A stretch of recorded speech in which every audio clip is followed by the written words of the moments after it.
तो दोस्तों आज मैं एक्सप्लेन करने वाला हूं साल 2006 में आई एक हॉरर एक्शन फिल्म दी ब्रीड। इस कहानी की शुरुआत होते ही हमें एक सेल बोर्ड पर एक कपल को दिखाया जाता है। अब जब वो अपना सफर तय कर रहे होते हैं तो रास्ते में उन्हें एक आइलैंड नजर आता है और यह उस पर चले जाते हैं। अब किनारे पर आने के बाद उसका हस्बैंड उस बोट को बांधने लगता है, जबकि उसकी वाइफ अकेले ही आगे चली जाती है। अब वो चलते चलते एक कंपार्टमेंट तक पहुंचती है, लेकिन वहां पर कोई भी नहीं होता। लेकिन फिर भी उसे यहां पर किसी के मूवमेंट की आहट होती है और इसी वजह से वह काफी डर जा आती है। वो यहां से भागने लगती है और जाके एक पेड़ के पीछे छिप जाती है। लेकिन तभी उसे कोई घसीट कर यहां से ले जाने लगता है। वो काफी चिल्लाती है, यहां तक कि उसकी चीखी आवाज उसका हस्बैंड भी सुन लेता है। इसके बाद हमें एक प्राइवेट प्लेन को दिखाया जाता है, जो कि उसी आइलैंड पर आया होता है, जिसमें दो भाई मैट और जॉन थे। और ये लोग अपने 3 फ्रेंड के साथ इसी आइलैंड पर एंजॉय करने के लिए आए थे। दरअसल यहां पर इनके अंकल का एक घर था, जिनकी कुछ ही समय पहले जान चली गई थी। ये आइलैंड पूरी तरह से सुनसान था, यहां पर कोई भी नहीं था और इन दोनों भाइयों की आपस में बनती भी नहीं थी। और यही वजह थी कि वो यहां पर आया करते थे, क्योंकि उन्होंने अपना सारा बचपन इसी आइलैंड पर गुजारा था और एक दूसरे को समझने के लिए इससे बेहतर जगह कोई हो ही नहीं सकती। वो इस आइलैंड पर आने के बाद काफी एंजॉय करते हैं। इन्हें यहां अपने घर के बाहर एक छोटा पप्पी मिलता है, उसे सारा अपने पास रख लेती है। इन फ्रेंड्स में एक नोआ नाम का लड़का भी था। जब वो रात को किचन में जाता है तो वो पप्पी भी उसके पीछे पीछे किचन में चला जाता है। नो उससे कहता है कि मुझे डॉग्स से ज्यादा बिल्लियां पसंद हैं, इसलिए वो उसे गुर्राने लगता है। मानो ऐसा लग रहा था जैसे वो उसकी बात समझ गया हो और उसे उसकी बात बुरी लगी हो। नो को भी ये बात थोड़ी अजीब लगती है। खैर, इसके बाद वो किचन से बाहर आ जाता है और वो पपी भी यहां से निकलकर भाग जाता है। अब सारा को उसकी काफी फिक्र होती है और वो जोन के साथ उसे ढूंढने के लिए जाती है। अब बाहर जाने पर वो उन्हें मिल तो जाता है, लेकिन जैसे ही वह उसे उठाने की कोशिश करते हैं, एक बड़ा डॉग उन पर हमला कर देता है। वो सारा के पैर पर काटकर यहां से भाग जाता है। सारा का इतना गहरा जख्म देखकर निकी प्लेन तैयार करने के लिए कहती है, लेकिन जॉन यहां से जाना नहीं चाहता था। वो कहता था कि ये कोई इतनी बड़ी बात नहीं है, क्योंकि कुत्ते के काटने के बाद अगर 7 दिन के अंदर ही उसका इंजेक्शन लग जाए तो उसका जहर बॉडी में नहीं फैलता, और इसीलिए हम यहां पर कुछ और दिन बिता सकते हैं। और इसीलिए सारा भी उसकी बात मान लेती है। मैट सारा को बताता है कि पहले यहां पर एक डॉग ट्रेनिंग कंपाउंड था और बचपन में हम वहां जाकर पपीज से खेला करते थे, लेकिन बाद में उनमें से एक डॉग को इन्फेक्शन हो गया था और इसीलिए उन सारे डॉग्स को मारना पड़ा था। खैर, अब अगली सुबह सारा का बिहेवियर पूरी तरह से एकदम चेंज था। वो किसी से भी ठीक से बात नहीं कर रही थी और वो खाना भी इतनी अजीब तरह से खा रही थी जैसे उसने सदियों से खाना ना खाया हो।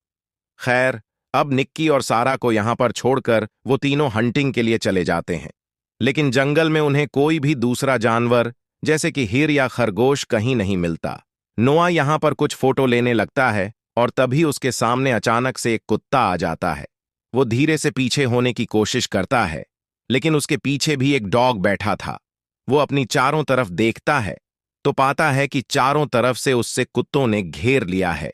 वो अपनी जान बचाकर यहां से भागता है और तब उसे जॉन और मैट भी रास्ते में मिल जाते हैं।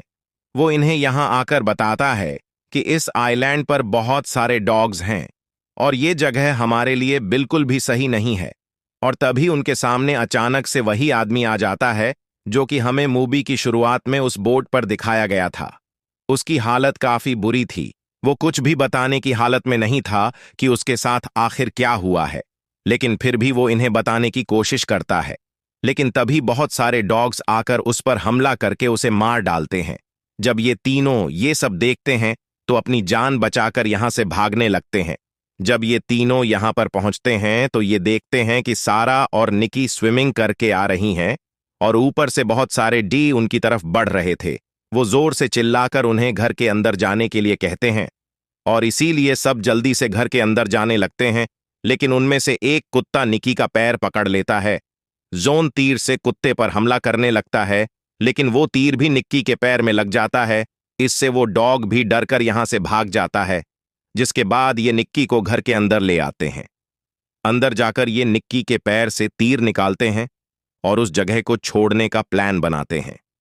लेकिन तभी एक डॉग घर की खिड़की को तोड़कर नोआ पर अटैक कर देता है, जिस पर मैट और जॉन बड़ी ही मुश्किल से उस डॉग को मार देते हैं। अब ये सभी लोग अपना सामान पैक करके यहां से निकल रहे होते हैं कि तभी ये नोटिस करते हैं कि वो सारे डॉग्स उनके प्लेन के पास ही खड़े हैं और इसीलिए मजबूरी में उन्हें घर के अंदर आना पड़ता है। अब कुछ देर के बाद नोआ देखता है कि उनका प्लेन समंदर की तरफ जा रहा है, क्योंकि उन डॉग्स ने उस प्लेन की रस्सी को काट दिया था। अब उनके पास यहां से बचकर भागने का कोई रास्ता नहीं था, इसलिए वो प्लेन को वापस लाने के लिए जल्दी से नदी के पास जाते हैं और जन पानी में कूद जाता है। और अब जैसे ही वो प्लेन के पास पहुंचता है, वो देखता है कि दो डॉग पहले से ही प्लेन पर बैठे हुए थे और जॉन को यहां पर देखकर वो भी जल्दी से पानी में जंप कर देते हैं। इसलिए जॉन जल्दी से अपनी जान बचाकर वापस किनारे पर आ जाता है। अब इसके चलते ही यहां पर और भी डॉग आकर इन पर हमला करने लगते हैं और इसलिए यहीं सभी लोग जल्दी से फिर से घर के अंदर चले जाते हैं। अब तो इनका प्लेन भी जा चुका था, लेकिन फिर भी इन्हें अपनी जान बचाकर किसी तरह से यहां से निकलना तो था। अब ये सभी लोग गैरेज तक जाकर वहां से कार निकालने का प्लान बनाते हैं, क्योंकि उसमें बैठकर ये लोग कंपाउंड तक जा सकते थे और वहां से किसी की हेल्प भी ले सकते थे।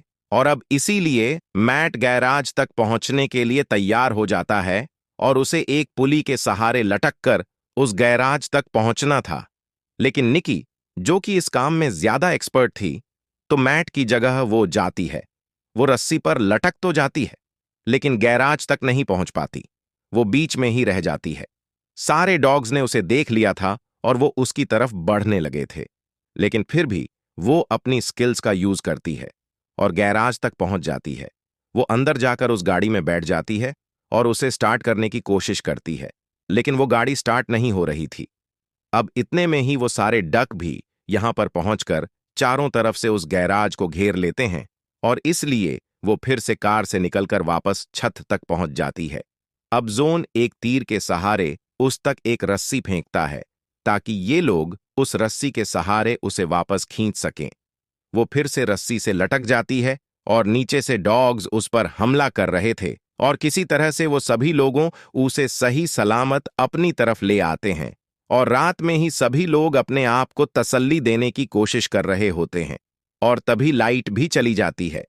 अब नोहा अकेले ही बेसमेंट में फ्यूज ठीक करने के लिए चला जाता है, लेकिन उसे यहां पर किसी की आवाज आती है और तभी एक डॉग उस पर झपट पड़ता है। वो सारे डॉग किसी तरह से घर के अंदर आ चुके थे। वो सभी डॉग नोआ को मार देते हैं। अब वो लोग जब नोआ को चेक करते हैं तो वो उसे मरा हुआ देखकर बेसमेंट का दरवाजा बंद कर देते हैं, क्योंकि अब ये लोग हालात को समझ चुके थे और जो बाकी डॉग्स थे वो भी किसी तरह से घर के अंदर आने की कोशिश कर रहे थे। अब ये लोग अपनी जान बचाकर घर के ऊपर चले जाते हैं और वहां पर एक डॉग मैट को भी काट लेता है। यहां पर जोन उसकी जान बचाता है। ये सभी लोग अपने आप को सरवाइव कर रहे थे। अब ये लोग एटिक में छिप जाते हैं अपनी जान बचा आने के लिए और यहां पर उन्हें कुछ पेपर मिलते हैं जिसमें लिखा था कि यह जगह एक आर्मी फैसिलिटी है जहां पर डॉग्स को ट्रेन किया जा रहा है और अभी ये लोग यहां पर ही अपनी रात बिताते हैं। अब अगली सुबह मैट और जोन एक बार फिर से गैराज में जाते हैं, क्योंकि उनके पास बचने का दूसरा रास्ता भी नहीं था और इसके अलावा वो और कर भी क्या सकते थे। अब मैट को उन डॉग से बिल्कुल भी डर नहीं लग रहा था और वो कार को बाहर निकालने में कामयाब हो जाते हैं। मैट कार को धक्का लगा रहा होता है जबकि जन उसे स्टार्ट करने की कोशिश करता है, लेकिन इससे भी कोई फायदा नहीं होता और तभी सारे लोग उनके पीछे पड़ जाते हैं। मैट, जो कि बाहर होता है, बड़ी ही मुश्किल से कार के ऊपर चढ़कर अपनी जान बचाता है और फिर गाड़ी के अंदर बैठ जाता है। उन्हें भी चारों तरफ से डॉग्स ने घेर लिया था और अब उनकी कार भी रुकने वाली थी। जॉन रिस्क लेते हुए कार को खाई की तरफ मोड़ लेता है कि या तो वो स्टार्ट हो जाए या ये दोनों खाई में एक साथ गिर जाएंगे। और अच्छी बात ये होती है कि खाई में जाने से पहले ही वो कार स्टार्ट हो जाती है, जिसके बाद ये कार को वापस पीछे लाते हैं। कार की आवाज सुनकर वो डॉग्स यहां से भागने लगते हैं, जिससे ये समझ जाते हैं कि इन डॉग्स को शोर बिल्कुल पसंद नहीं है। अब वो कार लेयर घर के पास जाते हैं और निक्की और सारा को बाहर बुलाते हैं। निक्की नीचे आकर बताती है कि सारा नीचे नहीं आना चाहती, इसलिए जन उसे नीचे लेने के लिए जाता है और तभी वहां पर एक डॉग आकर सारा पर अटैक कर देता है और जॉन वहां पर मौजूद खिड़की से नीचे गिर जाता है और सारा भी उस डॉग के साथ खिड़की से बाहर निकलकर एक टूटे हुए झूले पर गिर जाती है, जिससे डॉग और उसकी जान चली जाती है। सारे डॉग उसे अपना निवाला बनाने लगते हैं। अब ये तीनों बचते हैं और कंपाउंड की तरफ जाने लगते हैं। वो यहां तक पहुंच जाते हैं जहां आने का उन्होंने प्लान बनाया था। वो अपनी कार को छोड़कर अंदर घुस जाते हैं। अंदर आकर उन्हें पता लगता है कि यहां पर सिर्फ डॉग को ट्रेन ही नहीं किया जा रहा था, बल्कि उन्हें जेनेटिकली एनहांस भी किया जा रहा था। और यही वजह थी कि वो डॉग इतने ज्यादा चालाक और खतरनाक हो चुके थे। अब ये यहां पर किसी से कांटेक्ट करने की कोशिश करते हैं, लेकिन रेडियो टावर की एक वायर निकली हुई थी और इसलिए जॉन उसे जोड़ने के लिए जाता है और यहीं पर उसे उस कपल की वो बोट भी नजर आती है। अब जैसे ही वो उस वायर को जोड़ता है, यहां पर एक शॉर्ट सर्किट हो जाता है जिससे वो नीचे गिर जाता है और इसीलिए यहां पर सारे कुत्ते आकर उसे पकड़ लेते हैं। जॉन समझ जाता है कि अब उन कुत्तों से नहीं बच पाएगा, लेकिन मैट यहां आकर उन कुत्तों को मारना शुरू कर देता है। दूसरी तरफ अंदर शॉर्ट सर्किट होने की वजह से एक कमरे में आग लग जाती है। निकी बाहर निकलने की कोशिश कर रही थी, लेकिन वो नोटिस करती है कि वो डॉग तो पहले से ही बाहर खड़े होकर उसके बाहर आने का वेट कर रहे हैं। इसलिए वो उन्हें मारने का एक प्लान बनाती है। वो एक सिलेंडर को ऑन करके वहीं पर रख देती है और साथ ही वो एक दरवाजा भी खोल देती है। अब जैसे ही वो डॉग्स अंदर चले जाते हैं, तो वो दूसरा डोर भी ओपन कर देती है और जैसे ही सिलेंडर फटता है, तो वहां पर जोरदार शोर होता है और शोर की वजह से सारे डॉग्स यहां से भाग जाते हैं। पीछे से जॉन और मैट समझते हैं कि शायद निकी भी मर चुकी है, इसलिए वो दोनों यहां से भागने लगते हैं। लेकिन वो तो अभी जिंदा थी और एक बार फिर से सभी डो उन्हें चारों तरफ से घेर लेते हैं। अब इनके पास बचने का कोई और रास्ता नहीं होता, लेकिन तभी यहां पर निकी कार लेकर पहुंच जाती है और इसके बाद ये तीनों उस बोट की तरफ बढ़ने लगते हैं। आसपास बहुत सारे डॉग्स होते हैं, इसलिए ये कार को रोक नहीं सकते थे, जिस वजह से वो फुल स्पीड में कार को नदी में ही जंप करा देते हैं। और अब पानी में जाने के बाद ये लोग कार से बाहर आकर अपनी जान बचा लेते हैं और बोट के ऊपर चले जाते हैं और आखिरकार उस पर चढ़कर अपनी जान बचा लेते हैं। अब ये लोग खतरे से एकदम बाहर आ चुके थे और अब ये सोच रहे थे कि ये वक्त रहते डॉक्टर के पास पहुंच पाएंगे भी या नहीं। और तभी जॉन बोट पर स्लीपिंग क्वार्टर का दरवाजा खोलता है। वहां पर एक डॉग छिपा बैठा था जो कि उस पर हमला कर देता है और यहीं पर ये कहानी खत्म हो जाती है। अब दोस्तों, ये तीनों लोग उस डॉग से बच पाए या नहीं, ये इस कहानी में नहीं दिखाया गया है, लेकिन ऐसा हो सकता है कि इस एक डॉग से उन्होंने अपनी जान बचा ली होगी और सही सलामत यहां से निकल गए होंगे।